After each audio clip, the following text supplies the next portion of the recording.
Previously on Void Star Lab. RGBILLs. More RGBILLs. Even more RGBILLs. Millions of RGBILLs. The snake has RGBILLs. Secret RGBILLs. 2 scoops of RGBILLs. Ladies, gentlemen, and cyborgs, welcome to the grand finale of Operation Full RGB, my quest to build a powerhouse PC using nothing but rainbow lighting. Today, we put all those parts to work after we put some work into this poor innocent PC case. I could have gone with wraparound glass and let the parts do the talking. I could have grabbed a goofy showpiece festooned with gamer lighting galore. But these are meant to be filled with RGBILLs. Best case scenario, we're just coloring within the lines. No, we're gonna take a case specifically designed for people who hate RGBILLs, and we are gonna make it look like drag queen night at the roller rink when the DMT kicks in. If you saw the first part, you got a peek at our patient, the Fractal Design North XL.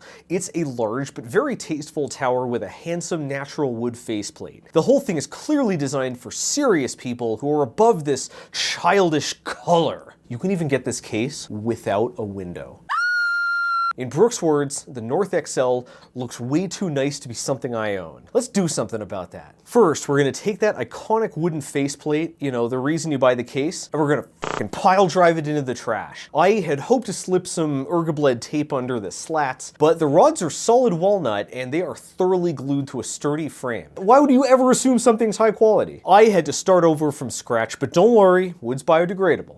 Frame isn't, shut up. Here's my version. Apart from the lighter color and the wider dimensions, my homemade faceplate looks nearly identical. There's just one key difference, and if you're listening to this in the background, this is your 5-second warning to tab over. These slats might look like solid oak, but they're not. Hit it! These are RGB light bars wrapped in real wood. Wooden RGB light bars. RGB wood. Wood RGB. This is not a vinyl wrap, and it's not a paint job. What you are seeing is natural wood grain ripped right from a genuine tree corpse, and it is glowing red, green, and blue. This Elite Gamer lumber is one of my favorite things I have ever built, and you will not believe how easy it is to make. Gaze upon its brilliance as I plug this episode's sponsor, Brilliant.org. Brilliant is the most approachable way to pick up science, tech, engineering, and more. Every topic revolves around intriguing and interactive minigames, so you start by exploring the problem and then learn the equations that help you solve it. Brilliant even adapts to your learning style and skill level, so you're always presented with the perfect challenge. This approach is particularly good for abstract concepts like data science. Like, it's easy to get lost in the math, but by linking the real world to the equations that describe it, you'll develop a real intuition for the probabilities and statistics that make our world predictable. Each session sets up the next, so whether you want to write some Python code or read a schematic, you only need a few minutes here and there to start building powerful, usable skills. Turn time you'd waste scrolling into a daily habit of lifelong learning. Visit brilliant.org/Zack Freedman or click the link in the description for a full free month to try their entire catalog and save 20% off an annual premium subscription. Thank you, Brilliant, for paying the bills so I can focus on what really matters in life, making glowing wooden sticks. Each prismatic plank begins as a length of aluminum lighting channel, the exact stuff I used for my Chromance wall hexagon thing. After mounting the LED strips and drilling holes for the wiring, I busted out the secret ingredient: edge banding. This whole roll is a single wafer-thin strip of authentic oak backed with industrial-strength heat-activated adhesive. When you build something out of plywood, you can run this tree tape along the ugly tattered edges to make your cheap-ass plank look like an expensive solid slab of wood. So I took an iron, steam not soldering, and applied a thin strip of edge banding all down the aluminum channel sidewall. After repeating on the other side, I plastered a third strip over the top using the iron to carefully contour it around the diffuser's domed profile. I used a sharp X-Acto knife and coarse grit sandpaper to carefully knock down the overhangs, and because the top veneer overlaps the sides, I could round the edges over and create a seamless facade. Edge banding is only a fraction of a millimeter thick, so if I sanded just a bit too deep, I'd reveal the aluminum and ruin the magic. Finally, I capped both ends with a scrap of banding and carefully trimmed everything flush. A quick buff with fine grit sandpaper knocked off any splinters, and the entire channel was now sealed in a seamless wood surface. For the finishing touch, I buffed in a few layers of butcher block wax to bring out the natural wood grain. So I repeated this 6 times for a total of 7 slats and modeled and printed new crossbars. I degreased each slat's exposed aluminum and I mounted everything with E6000. I soldered the 5-volt and ground lines to a thin scrap of strip board and wired the strip's data lines in series. This will let us individually control every LED without the dimming you sometimes see on long runs of RGBLEDs. Since all the wires exit through the back and the joints are hidden behind the crossbars, there's no exposed electronics to spoil the immersion. I'm gonna level with you. I did not expect this stupid idea to work this well. Like, our custom wooden faceplate looks uncannily like a chunkier version of the North XL's original. Ours just so happens to contain 200 addressable LEDs. The red LED seems to shine through better than green or blue, but I don't... No knows. What do you say we add 2 million more? Last time we grabbed a 5.5-inch AMOLED, a display literally made of RGB LEDs. But I struggle to find a place to put it. The case might be XL supersized, but we're cramming so much crap in here, I had to think outside the box. The North XL's window doesn't cover the entire side of the case. There's the secondary steel panel about 100 millimeters wide that hides the front-mounted radiator and wire routing holes. We're gonna take our RGBLEDs up display and stick it right here. The AMOLED screen is designed for a Raspberry Pi, and it's got mounting bosses and custom fit connectors packed right in. So I bolted on a Pi 3, slapped heatsinks on the important bits, and added a fan. The fan also has RGBLEDs. Was this all just a pretense to add more RGBLEDs? My entire life is a pretense to add more RGBLEDs. We need to embed this Pi in the side panels, so prep my ice bath. We are doing some back alley surgery. I began by designing and printing a template to mark out the mounting points and Pi hole. I drilled an entry point and proceeded to rip that panel a new one with my sheet metal nibbler. This left terrifying serrated edges, so I covered them in electrical tape. It's not sloppy, it's rustic. These mounting bosses are going to leave a giant gap between the screen and the side panel, so to complete our Raspberry pustule,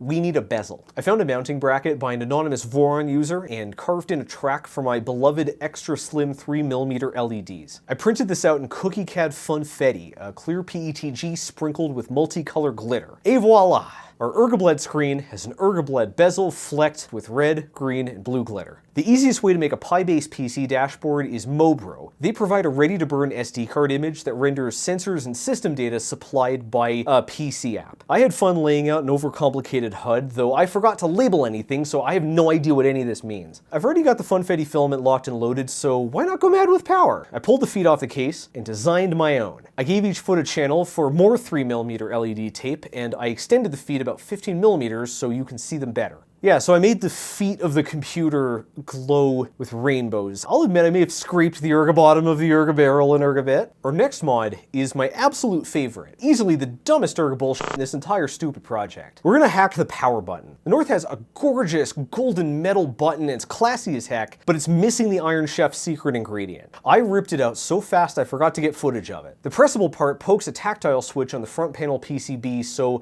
I, gently amputated the whole section with bolt cutters. Here's the replacement, a panel mount push button with a power icon and built-in addressable LEDs. And if there's any doubt that this is the perfect part for this project, it perfectly fits the stock button's buttonhole. But revving up a rig this ridiculous really deserves more drama than a single push button can deliver. So I drilled 3 holes above the power button to mount 3 flip-top missile switches, one each for red, green, and blue. The switch paddles have built-in LEDs, but these need 12 volts to light up. This is fine, I can just get that from a SATA connector. The red switch powers the green switch, green powers blue, blue powers the button, and the button energizes the coil of a read relay which safely shorts the much lower voltage front panel header on the motherboard. Don't worry about me accidentally flipping a switch shut and killing the PC. The switches just enable the push button, they won't turn it off. These switches are enormous, and I had to nibble the fuck out of the chassis to get them in there. But now, firing up this majestic machine feels like activating a giant mecha or firing a moon-sized space laser. Like it should. One final touch. To commemorate our best patrons, I used my carvera to engrave our collaborators' names onto a sheet of acrylic. I haven't done this yet. I hope it works. It didn't. Zack from the future here. The carvera's motor driver blew out, and by the time I realized I had broken half my tools too, I had to 3D print the plaque instead. Clearly, fate itself wants me to stay in my 3D printed lane. We've modded all there is to mod, and this chassis is dripped out head to literal feet. There's just one more thing to do before we put this all together. We must peel. Ooh, that's a good peel. Slower. Slower. Not that slow. No, I liked it better the first time. Wrap your dirty fingers around that corner and peel that fucking film. Holy shit, how much film does this motherboard have? Oh, sorry, peel coma. Can I bum a smoke? I ripped out Fractal's pre-installed non-RGB case fans and carefully lowered our motherboard and CPU radiator into their new home. At this point, they're kind of a package deal. The Ice Mist Rad is going to be our front intake, so I mounted its fabulously illuminated 140mm fans pointing inwards. For the finishing touch, I slipped on our RGBILL hose wraps because even the plumbing should have rainbows. That's what I want to do to our house. RGB toilet. The Ice Mist lets you stack up an arbitrary number of optional swiveling fans, which all of course have RGB. For now I added 3. We are going to put more here down the line, but I just don't want to block all the other slots with an RGBILL fan on a stack of RGBILL fans on an RGBILL AIO with even bigger RGBILL fans connected with RGBILL tubing. Just a reminder, we've only installed one thing so far. Next up, M2 drives. Our Patriot Viper and its RGBILL Snake go down first, then I scraped off MSI's factory installed thermal pads to fit our 990 Pro and T700 in their chunky new upgraded coolers. Every fan, including these, is getting either daisy-chained or wired straight into the motherboard. We never actually needed a fan hub. If only it was the same for RGBILLs. Hide your wife, hide your girlfriend, hide your will they won't they isekai harem. We are about to insert the girthiest graphics card in the West. Last episode I swapped the MSI GeForce RTX 4090 Supreme Liquid X's 2 high-quality stock fans with 3 gimmicky rainbow fans, which involve printing 50% more radiator. I'm mounting all of that to the case's ceiling where the GPU fans will serve as the exhaust. If you're about to actually me about cooling the graphics card with air that's already been warmed by the CPU, may I recommend you leave home and join the circus. Don't worry, you're qualified. This fat bastard only wants one thing in life, and that's using its sheer bulk to tear itself off the motherboard. Let's give this gigachunk the support it needs. First, the cantilever bracket. This one mounts to the PCI slots and reaching horizontally to do nothing. It doesn't fit. The GPU shroud is shaped like a stealth bomber. There's no flat surface for this to prop up. That's fine. Everything's fine. This GPU is a unit of such absoluteness, I actually bought 2 support brackets. So I assembled my fancy schmancy tempered glass Atlas brace, went to prop up the end of the GPU, which is gonna do nothing, because the CPU hoses are in the way. I don't need these off-the-shelf anti-sag scaffolds. I'll print my own GPU supports with hookers and blackjack. Instead of hookers, I glued on some RGBILLs, and instead of blackjack, I glued on more RGBILLs. I slipped on my second set of RGBILL hose sleeves, only to discover that some genius at MSI made the tubing leave the graphics card perpendicular to the motherboard. That means there's always going to be a tight bend there, and it keeps prying the RGBILLs right off. So I had to design and print some handcuffs to keep them from escaping. I mean, I didn't have to, but I did. Next up, the strimmer. The RGBILLed up power cables I still don't know how to pronounce. I snapped the big ATX extension into the motherboard and curved it back. Then I secured the 12VH power onto the GPU and made extra sure it was secure, because this is the one that starts burning if it comes loose. I want the PC to be fire, not be on fire. The location of the fire is very important. Unfortunately, these are the only strimmers Lian Li makes, and there's no RGB in excuse, so I personally gave all the remaining cables a strim job. I got some white split loom and silicone RGBILL tape and rigged up rainbow cables for the hard drives, USB power delivery, and RGBILLs. That's right, the cables sending signals to the RGB LEDs are RGBILLs. Addressable LEDs pass commands from pixel to pixel, so you can control RGBILLs through other RGBILLs. The next part is so stupid, I couldn't figure out how to segue into it. I bought a box of multicolored anodized thumb screws, and now every piece of 632 hardware in finger poking range is red, green, or blue. Huzzah. Let's add in the rest of our parts, starting with the RGBILL SSDs. And yes, these are the RGB SSDs with the cursedest cable I've ever seen. No matter how many lights I put in this thing, that cable is all I'm gonna be able to see.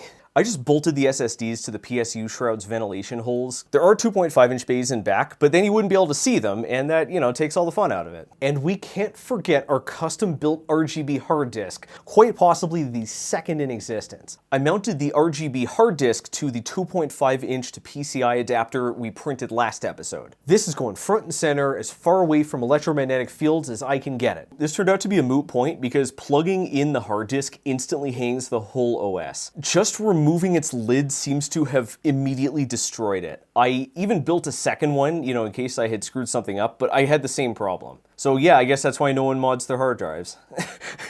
The build process is approaching completion. That's what Elon Musk said to his ex-wife during sex. Our motherboard, unlike Elon's ex-wife, has 2 empty slots left to fill. In our previous video, I 3D printed a pair of Potemkin RAM to make it look like we have 4 sticks installed. Why? I don't want to talk about it. Unlike the real deal, these need separate RGB cables because they don't draw power from the RAM socket itself, and I don't want to talk about it. At the last second, I also decided to add a 22 terabyte hard disk to store archival footage, but this has no RGBILLs, so I locked it in the basement like an ugly baby. Our CPU cooler has 3 optional fans hanging off of it, but now that we're done tinkering, we can see how high these babies can fly. 4, 5, 6, 7,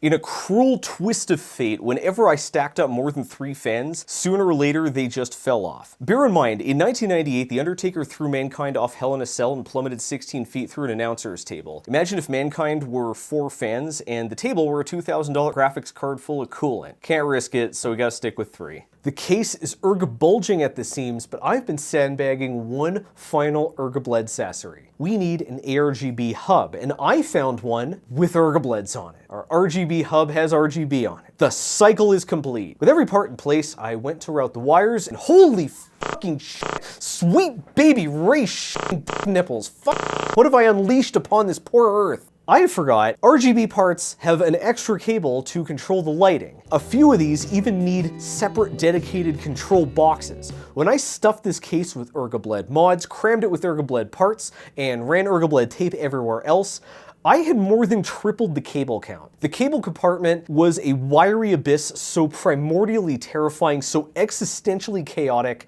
Attempting to straighten this out would make Cthulhu write novellas about a bigger Cthulhu. So I slammed the side panel over it and drank hard liquor till I could stop hyperventilating. The build is done, the time has come, there's only one more test to run. The smoke test. We power on the system, and if it smokes, the test fails. I flick the missile switches. I hit the button, and nothing. The switch's LEDs weren't even lit. The motherboard itself has an onboard backup power button, so I grabbed something long and pokey and gave it a long poke. The system lit up, and so did the missile switches. Just out of curiosity, I pressed the case's ERG button again, and the PC turned off. I pressed it a 3rd time, but it wouldn't turn back on. I realized what was happening. I had caught 22 myself with the oldest, dumbest move in the case modding book. When an ATX power supply turns off, it is off. There's not a single volt flowing through any wire except for 5 volt standby power, so the motherboard can detect the power button. The missile switches that enable that power button are powered off the 12 volt rail, but that doesn't power up till the power button turns it on, which it needs 12 volts to do. My face struck palm at such high velocity my beard got a crop circle. So I cut the motherboard standby line and spliced in a boost regulator to generate 12 volts that never turned off. Janky, crude. After what I did to that RAM, my Overton window is in the astral plane. This is it. 3, 2, 1, get it on. The hard disk revved up, the fans roared to life, the memory memorized. Windows promptly detected about 5,000 new components, thought I had tried to pirate it, and refused to authenticate, so I had to buy a second copy like a fucking chump. But listen, this thing slaps every cheek on the Western Hemisphere, and the Western Hemisphere is the cheek of the world. Every RGBILL has been working flawlessly, proudly yet relentlessly jabbing a metaphorical fork directly into my optic nerve. Ladies, gentlemen, and cyborgs, we set out to go full RGB, and if we didn't get there, I don't know how we could get closer. Every part in sight, motherboard, hard drives, the GPU, the fans, the wires, the brackets, everything is saturated with individually addressable RGB LEDs. The liquid coolers have RGBILLs, the M2 drives are RGBILLs. The power button is red, green, blue, and RGBILL. We have a dashboard display made of LEDs, ringed LEDs, and around the corner are wooden LEDs. I want to hug this thing. I had so much fun building this project. I couldn't have done this without your support, and hopefully this turbocharged machine carves days off the video production process so I can pay you back with more projects, more puns, and more pandemonium. I've put every model I printed in the description. They're all free, and while you're there, you can find every part I put into this build. If you'd like to directly support future projects and videos, visit patreon.com/Zack Freedman. Each episode, I thank lab scientists, shout out collaborators, and butcher the names of our lab assistants. But since I shot this video in advance, it's probably outdated. So I will pass the mic to future Zack. To future, I am Zack from the future. The future is here. Past Zack always makes me do his work for him. What a dick. Today's featured lab scientists are Zoe, Galimnoni, and Ninja Smurf. Our colorful cast of collaborators includes Noblock, Zachary Wilson, Microwave, Chuck Me Harder Baby, The Benevolent Misanthrope, Bitrot, SXP, Turner Zay, Schleppy the Schwagster, Zombo DB, The Suits Ruined Our Fun, and Scott Rainey. Enjoy being permanent parts of the most RGB PC. Don't worry, Easter eggs are coming back soon. Our lab assistants are Iron Rain, Rihanna99 and Urch, Cody, Brynwolf Schulte, Nobi Johnson, Olive Robbins, Socks McGox, Cameron Ogletree, Protagonist, Burnett, Kevin DeGraff, Shorts, Martin Titonium, The Krolster, Jack Moran, Roger Pinkham, Thunder Chicken, Circle Zero, Viwatch, The Snow Chow Cabal, Al Finger, John Loves Jen, Travis Pocky, Dale BB, SKL, Trump, Crash Doom, Mohr, Brad Cox, Baden-Württemberg, Onyx Plague, The Q101, The Monk, Powerful CCH, Chris Floofy Kitsune, Nathan, Cliff Henning, Joseph Ribka, Michael, Bill Schooler, Parasocial Bestie, Ergay, Antitoxivigelli, Craft Computing, Slippy McToof, Carnamon, Gotham,